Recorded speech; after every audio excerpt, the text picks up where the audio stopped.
Begitu dia dicaci, dimaki, dihina, dia bisa lihat. Apa ya maksudnya Allah kok mengizinkan orang ini mencaci maki saya?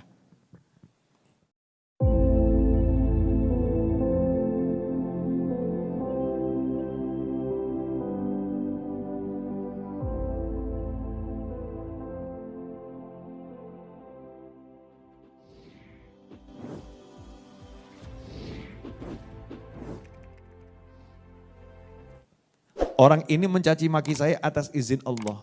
Apa tujuannya Allah mengizinkan dia mencaci maki saya? Oh, Allah mau mengampuni dosa-dosa saya yang saya nggak sadari. Oh, Allah pengen saya introspeksi, setiap ucapannya ada yang benar enggak? Jangan-jangan ucapan cacian makiannya betul-betul ada yang benar mengena buat saya. Kadang-kadang kita itu rodok sombong ya. Dicaci, dimaki, dihina. Padahal ya ono sifat kuwi. Dasar orang gak becus, bisanya cuma ngomong, gak bisa ngamalin. Ngamuk, padahal yo bener gak tau ngamal no. Bisa cuma ngomong. Kita harus lihat, ini kenapa orang ini diizinkan Allah mencaci kita, maki kita, hina kita. Nasallahu alaihi wa na'udzubillah min dzalik. Ada apa itu?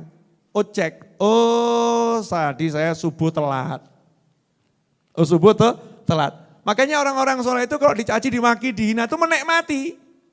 Muga-muga dosa kuntek. Ya. Terus doanya bagus. Kalau kita kan enggak. Ya alhamdulillah dosa kuntek, dosanya dia nambah. Kalau kita kan begitu, ya masih ada dendam di antara kita.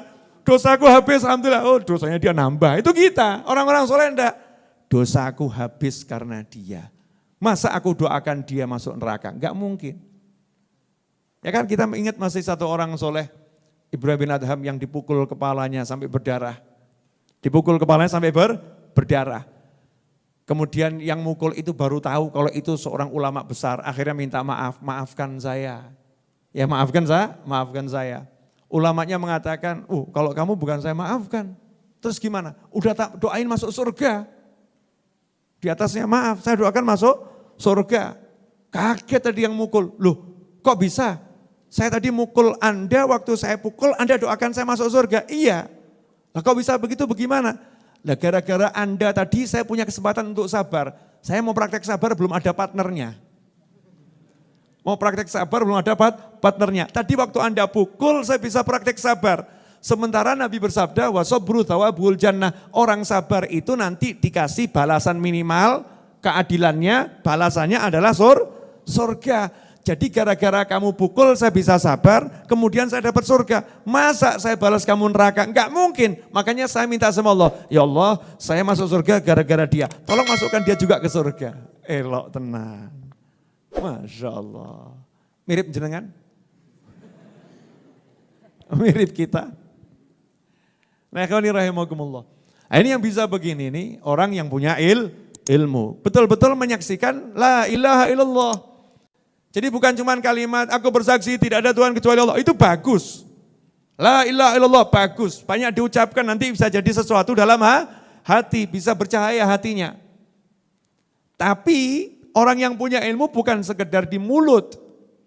Sampai lihat batu tahu. Oh batu ini lagi ngucap la ilaha illallah. Lihat air paham, air ini lagi ngucap la ilaha illallah. Coba jelaskan, lihat hujan langsung la ilaha illallah, ayo terang no. Gimana? Praktek, tadi hujan toh ya? Hujan, betul? Nah coba kamu datangkan hujan, bisa enggak? Sudah kamu sakti tingkat tinggi, tapi pasti ya jam sekian, detik sekian akan turun hujan. Jumlah air yang turun sekian, ya tetesan pertama jatuh di tanah yang ini, tetesan terakhir jatuh di tanah yang ini. Sopo sing iso? Ayo, sopo sing iso? Gak ada. Siapa yang bisa? Cuman satu. Siapa? Allah. Allah saja yang bisa nurunkan hujan, Allah yang bisa berhentiin hujan. Tuh, datang lagi hujannya. Tadi udah mandek, betul kan ya? Terus sekarang datang lagi. Allah yang nurunin, Allah yang berhentiin. Allah yang ngatur kapasitasnya berapa. Dan luar biasanya Allah subhanallah la ilaha illallah. Allah enggak pernah ngizinkan satu air pergi dari bumi. Gak boleh air pergi dari bumi. Air tugasmu di bumi ya. Kamu gak boleh pergi dari bumi. Ya Allah saya mau pergi ke planet Mars. Gak boleh. Kecuali kalau dibawa manusia. Manusia kalau bawa air ke planet Mars butuh kendaraan gedean seberapa itu? Wah bote pol. Pesawatnya nanti capek bawa air tok. Betul kan? Makanya kan para peneliti cari mana kira-kira planet yang ada airnya. Planet yang ada airnya. Karena syarat hidup buat manusia harus ada air. Kalau batu enggak butuh air, manusia butuh air. Subhanallah, air ini naik ke langit. Sama langit di stop, mandek. Berhenti di sini kamu. Dibekukan sama langit. Kemudian angin datang, sama angin dikirim. Kamu enggak pantas turun di sini, kamu turunnya di Pasar Kliwon. Dibawa ini air yang di langit itu ya, lewat Sukoharjo enggak turun. Ya, misal nih ya, lewat The Park enggak turun. Lewat Pasar Gading enggak turun. Lewat Majelis Ar-Raudhah kata Allah Ta'ala turun di situ. Turun dia. Turunnya jumlahnya segini. Siapa yang bisa ngatur? Allah. La ilaha illallah. Jadi kalau udah tahu begitu kira-kira tenang enggak? Tenang. Kenapa? Karena Maharaja itu cuma Allah. Enggak ada yang lain. La ilaha illallah. La yadur wa la yanfa, enggak ada manusia makhluk yang bisa memberikan bahaya, enggak ada makhluk yang bisa memberikan manfaat illa biiznillah, kecuali dengan izin Allah Subhanahu wa taala. Kalau udah tahu begitu, jadi paling enak kenal siapa? Kenal Allah. Pilih mana?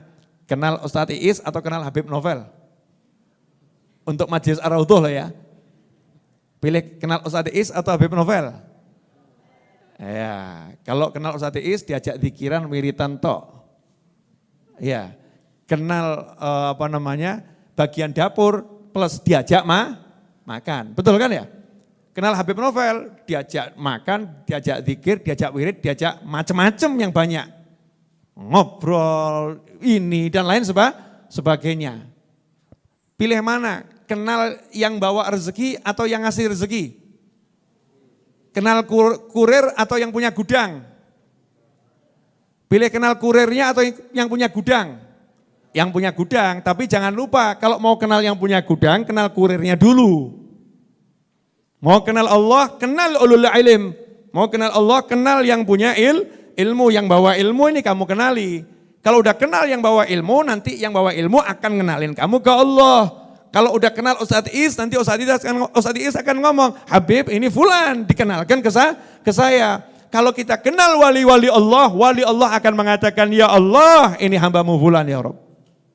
Kemudian kita dikenalkan, tuh loh Allah tuh begitu, Allah tuh begitu, Allah tuh begitu. Maka hati kita jadi semakin adem, semakin ayem, hidupnya semakin enak. Alhamdulillah.